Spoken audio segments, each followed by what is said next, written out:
सभी साथियों को मेरा नमस्कार। स्वागत है आप सभी का आज 10 जून के जनसत्ता विश्लेषण में। आइए शुरू करते हैं आज का जनसत्ता विश्लेषण। अगर आप लोगों ने पुरानी वीडियो नहीं देखी है तो एक बार ज़रूर देखिएगा, जो कि रेगुलरिटी के साथ देखते रहेंगे तो आपको भी आनंद आएगा।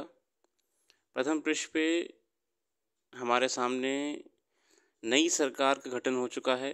राष्ट्रपति जी के समक्ष शपथ ली हमारे माननीय प्रधानमंत्री जी द्वारा और संबंधित खबरें हैं। उड़ीसा कैडर के बहुत बढ़िया आईएएस अधिकारी थे, जो कि अब की बार मुख्यमंत्री भी बन सकते थे अगर सही वोटिंग रहता है। मतलब कि अगर उनके वोट ज़्यादा मिलते। मगर दुर्भाग्य की बात है, हम दुर्भाग्य कहें या जनादेश कहें, वीके पांडियन साहब को बहुत उम्मीद थी कि वो अब की बार मुख्यमंत्री बनेंगे, मगर जनता को कुछ और ही मंजूर था। फिलहाल इन्होंने संन्यास ले लिया है राजनीति से, एक्टिव पॉलिटिक्स से संन्यास ले लिया है। हम संपादकीय पे आएंगे तो आज बात करी है पर्यटन क्षेत्र में उभरती नई संभावनाओं के बारे में। साथियों, ये लेख लिखा है जयंतीलाल भंडारी जी द्वारा। हाल ही में विश्व आर्थिक मंच ने यात्रा और पर्यटन विकास सूचकांक TTDI, travel and tourism development index कहते हैं साथियों से, travel and tourism development index, travel tourism development index.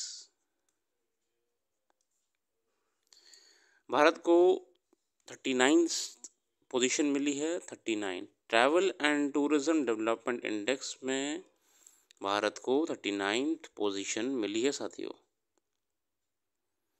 नए TDI सूचकांक में प्राकृतिक मापदंड पर भारत और 6वें स्थान तथा सांस्कृतिक, कारोबार, चिकित्सा और शिक्षा के लिए यात्रा मापदंडों पर 9वें क्रम पर है।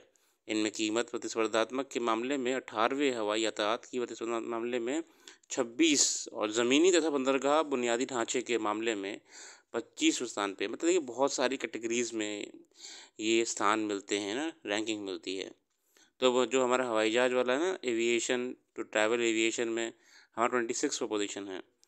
अब देश में घरेलू पर्यटन तेज़ी से बढ़ रहा है और ख़ासकर धार्मिक पर्यटन ऊंचाइयां छू रहे हैं।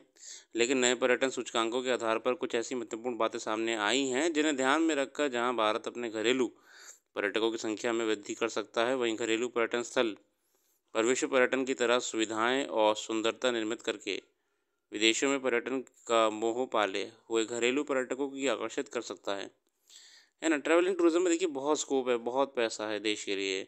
उल्लेखनीय है कि दुनिया में सबसे अधिक विदेशी पर्यटक प्रमुखतया फ्रांस, स्पेन, अमेरिका, चीन और इटली जाते हैं। इनके अलावा Singapore, Vietnam, Thailand, Indonesia, Hong Kong, Malaysia इत्यादि में ट्रैवल करते हैं। स्थिति यह है कि अभी भी दुनिया के कुल विदेशी पर्यटकों का 2% से भी कम हिस्सा भारत के खाते में आ रहा है। मतलब देखिए, अभी हालांकि हमारी परफॉर्मेंस बहुत अच्छी है, मगर अभी भी मात्र 2% टूरिस्ट पर ही हम खेल रहे हैं। हम एक अच्छी डेस्टिनेशन नहीं बने हैं अभी भी। हालांकि पर्यटन उद्योग भारत के सकल घरेलू उत्पाद GDP में करीब 6% का योगदान करता है, लेकिन इसमें सिर्फ 8 करोड़ लोगों को प्रत्यक्ष या परोक्ष तरीके से रोजगार मिला हुआ है। इसमें कोई तो मत नहीं है कि भारत में दुनिया को सबसे अधिक पर्यटकों को आकर्षित करने की संभावनाएं हैं। देखिए, बिल्कुल सही बात है। कल्चरली अगर हम बात करें या अगर हम लैंडस्केप्स की बात करें, माउंटेन्स की बात करें, नेचर की बात करें, तो हमारे पास जितनी डाइवर्सिटी है वो इतनी डाइवर्सिटी तो है ही नहीं किसी के पास। कहाँ ऊपर ग्लेशियर है, नीचे समंदर है, बीच में पहाड़ियाँ हैं, घाटियाँ हैं, नॉर्थ ईस्ट में बढ़िया बढ़िया बायोस्फीयर रिजर्व्स हैं। संभावनाएं तो हमारे पे बहुत हैं।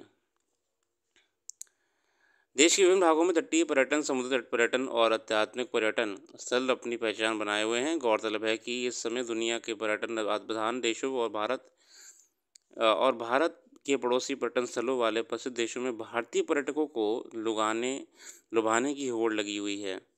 यहाँ टूरिज्म में देखिए हर कोई चाहता है ज़्यादा से ज़्यादा पर्यटक उनके पास आएँ, और यही कारण है कि जहाँ एक और विदेशी पर्यटकों के कदम भारत की ओर धीमी गति से बढ़ रहे हैं, वहीं भारतीय पर्यटकों के कदम विदेशों में पर्यटन के लिए छलांगे लगाकर बढ़ रहे हैं। मतलब देखिए, हम भी बहुत बड़े पर्यटक हैं, मतलब हमारा जो देश है, हमारे देश के जो ज़िम्मेदार नागरिक हैं, वो भी ग्लोबल वर्ल्ड के लिए जो दुनिया है हमारी, इसके लिए बहुत बड़े टूरिस्ट हैं। हमारे यहाँ से बहुत लोग जाते हैं, उनके यहाँ से कम लोग आते हैं, मगर हमारे यहाँ से बहुत लोग यूरोप टूर पे और फॉरेन टूर पे जाते हैं। विभिन्न अध्ययन रिपोर्टों के मुताबिक भारतीय पर्यटकों की विदेश यात्राओं के दौरान किए जाने वाले खर्च का ग्राफ लगातार बढ़ रहा है, मगर विदेशी पर्यटकों द्वारा भारत में किए जाने वाले खर्च के ग्राफ की वैसी ऊंचाई नहीं है। अच्छा, हम लोग तो वहाँ जाके ज़्यादा खर्चा कर रहे हैं। पहली बात तो आप ये देख लीजिए, करेंसी एक्सचेंज करके हमें तो वैल्यू कमी मिलती है। या मान लीजिए कोई फॉरेन करेंसी से मान लीजिए पाउंड्स है, ठीक है ना, पाउंड को कन्वर्ट करके इंडिया में ला रहा है, तो वैसे ही भैया इस समय अगर वो 1 रुपये भी ला रहा है तो 100 रुपये हो जा रहे हैं इंडिया के। वहीं पे अगर हमें $1 चाहिए, ये डॉलर कन्वर्ट करना है, तो हमें 86 या 80 रुपये देने पड़ेंगे, जितना भी रेट चल रहा होगा। तो इसलिए हमें खर्चा ज़्यादा करना पड़ता है ना? पर्यटकों को खर्च स्थानीय अर्थव्यवस्था में पुनः निवेश का काम करता है। देखिए ऑब्वियसली होता है, जो लोकल लोग होते हैं वहाँ पे फिर से एक ना लहर सी आ जाती है। पिछले एक दशक में देश में घरेलू पर्यटकों, धार्मिक पर्यटकों और विदेशी पर्यटकों के अनुभव को बेहतर बनाने के लिए पर्यटन के व्यापक बुनियादी ढांचे और अन्य पर्यटन सुविधाओं को नई वैश्विक पर्यटन सोच के साथ आकार दिया गया है। देखिए भारत सरकार ने कितना काम करा है। हमारे यहाँ प्रयास करा है कि पहली बात तो देश को एक पूरा सर्किट्स बना दिए हैं। सर्किट मतलब ट्रेन के, बुद्ध सर्किट और रामायण सर्किट। मतलब सर्किट क्या होगा, एक मतलब शहरों को कनेक्ट कर दिया है ट्रेन कनेक्टिविटी से। और आपको मतलब बस वो पैकेज लेना है आईआरसीटीसी से और आपको वो पूरा घुमाएगा। यानी देखिए आप राजस्थान चले जाइए, राजस्थान में एक ट्रेन चलती है, मैं उसका नाम भूल रहा हूँ। उसका मतलब एक कंप्लीट पैकेज होता है, ट्रेन में सब होटल वोटल सब कुछ है, और महाराजा एक्सप्रेस है शायद मेरा नाम उसका। और आपको बस ये उसे पे करना है और फिर वो आपको पूरा राजस्थान घुमाती है। पूरे एक से एक बढ़िया से बढ़िया जगहें, बढ़िया से बढ़िया शहर, सब कुछ। ये है साथियों, ये है टूरिज़्म बढ़ाने के तरीके। हमने देखिए उड़ान स्कीम के माध्यम से क्या करा है, हमने उड़ान स्कीम के माध्यम से छोटे शहरों में कनेक्टिविटी बढ़ा दी है, एयर कनेक्टिविटी। अब फ्लाइट्स जो हैं वो ज़्यादा पॉइंट्स पे जा सकती हैं, है ना? इसके साथ हमने क्या करा है, हमने शहरों में आइकॉनिक आइकॉनिक लैंडस्केप्स बनाने का प्रयास करा है। या तो कोई बहुत बढ़िया हैंडलूम का एरिया, हैंडलूम मार्केट बना दिया, या हमने बहुत बढ़िया कोई ट्राइबल, जैसे ट्राइबल एरियाज़ को हमने इको टूरिज़्म बनाने का प्रयास करा है। इको टूरिज़्म मतलब वहीं जंगलों में रहिए, वहीं का सामान खरीदिए, वहीं के लोग को हमने आय बढ़ाने के साधन बढ़ा दिए। मतलब हमने बहुत हर संभव प्रयास करा है कि कैसे हम अपने टूरिज़्म को बढ़ा सकते हैं। बहुत बढ़िया लेख है ये जयंती लाल जी द्वारा। अगले लेख पे आते हैं, उम्मीदें एवं चुनौतियाँ। इसमें बात करी है नई सरकार के बारे में, आप पढ़ लीजिएगा, मैं इसमें नहीं जाना चाहता हूँ मतलब। और ये है नीट में जो गड़बड़ी हुई है उसको लेके बुरा लगता है। ऐसा देखिए कि बच्चे जितनी परीक्षाओं की तैयारी करते हैं, उन परीक्षाओं में कैसे धांधली हो रही है। इसके अलावा अखबार का अध्ययन आप भी करिएगा। मैं कम समय लूँगा आपका, ज़्यादा समय नहीं लूँगा। मैं सीधे आगे आते हुए देखता हूँ कि आज खेल जगत की खबरों में यूएफसी में जीत दर्ज करने वाली पहली भारतीय बनी है पूजा तोमर। पूजा तोमर, ये देखिए ज़रूरी है, यूएफसी में पूजा पूजा तोमर जी ने पहली महिला है, देखिए आप।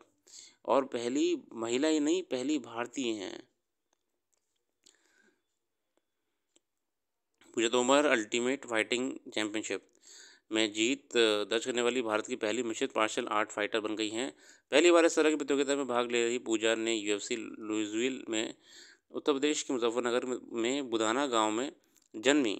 ये असल में यूपी की हैं, बहुत ही गर्व की बात है हमारे यूपी वासियों के लिए। और ये ज़रूरी है कि यूएफसी में ये असल में फाइटिंग होता है। इसमें क्या होता है ना, रिंग होती है, और रिंग मतलब सब जगह जाली लगी होती है। जो आपने पिक्चरों में दिखाओ ना, बिल्कुल एक फ़ाइट होती है, बिल्कुल बिल्कुल मार धाड़ वाली फ़ाइट होती हैं। तो यूएफसी मतलब वही होती है, इसमें बॉक्सिंग के नियम अलग होते हैं। जैसे ओलंपिक में बॉक्सिंग होती है, वो तो मतलब थोड़ी सी कायदे की होती है। इसमें नियम अलग होते हैं, इसमें मतलब बिल्कुल बढ़िया करके मार पिटाई करनी होती है। तो यूएफसी में इन्होंने जीता है।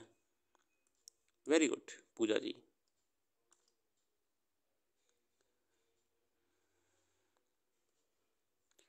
और इधर एक अगली खबर है, जो स्कॉट फ्लेमिंग साहब हैं, ये हमारे बास्केटबॉल में अभी कोच बने हैं। स्कॉट फ्लेमिंग, ये याद रखिएगा, स्कॉट फ्लेमिंग,